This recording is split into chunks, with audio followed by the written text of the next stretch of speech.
Aloha, Sylvan Bell coming out from Sacramento, California, March 15, 2017, 5:41 in the afternoon. Perfect day to talk about sales. And I see this question or this comment or this concern come up a lot about salespeople, and is why do salespeople have a bad reputation? And I'm going to give you a couple of reasons, and they all mesh together like cogs in a wheel. So the first thing is salespeople can be pushy because they know that it takes a lot of time, energy, and effort to get somebody to make a decision. But on the flip side, a lot of salespeople are not prepared to do their job. So they're thinking, I don't know how to give the presentation. I don't know how to answer the question the right way. So all I'm going to do at this point is I'm just going to push harder, right? So instead of asking the better question or giving a better presentation, they put a lot of pressure on the buyer, okay? The second reason why salespeople are not liked but not trusted is because, unfortunately, some salespeople lie. They do whatever it takes to make the sale. They tell the buyer they're going to get one thing, and then they don't deliver. Or they just don't show up and they don't do what they were supposed to do. So there's like no other way to explain a lie except for they lie. The third is they don't deliver. So this is like a subset of the lie where they have a product or service and like they say they're going to be there and then they're not. They say they're going to bring something, they're going to throw something in, and then they don't, okay? So that's like another subset, is that they're unreliable. Like, hey, I promise I'll send you the information, I'll get it back to you. You know, it's absolutely crazy and astonishing how many times somebody walks away from a sales call and no information was delivered.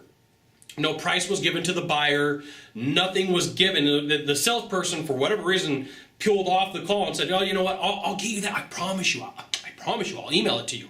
Or I promise I'll drop by, I'll bring it by next week. And then they never do. And then the closer comes in and says, hey, what do you want? And the buyer says, I want this. And they're like, oh, sold. Okay? So it could be that they're unreliable. And then like the fifth reason is because of previous experiences with all of the above. Somebody who was pushy, or somebody who lied, somebody who was unreliable, somebody who didn't deliver. So all those things, somehow they took advantage of the buyer. These are all reasons why people don't trust salespeople, people don't trust, like the whole buying situation, why they dread it, is because of somebody in front of you did something that they weren't supposed to, and you could be perpetuating it by doing all those things that we just talked about, right? You shouldn't lie to a buyer. You shouldn't be unreliable. You shouldn't, give them bad experience over time. I will tell you that the one thing that I do understand is there is a certain amount of push that has to be given to a buyer to get them to buy. And a lot of people are not comfortable with that, and they're not comfortable with giving somebody that little bit of like, here's where we need to go, and this is what we need to do, because if you don't, nothing gets closed, okay? It's just, there's so many different ways to explain it. There's so many different ways to do it. There is a certain type of pushing that has to happen at the end of a sale to make it happen.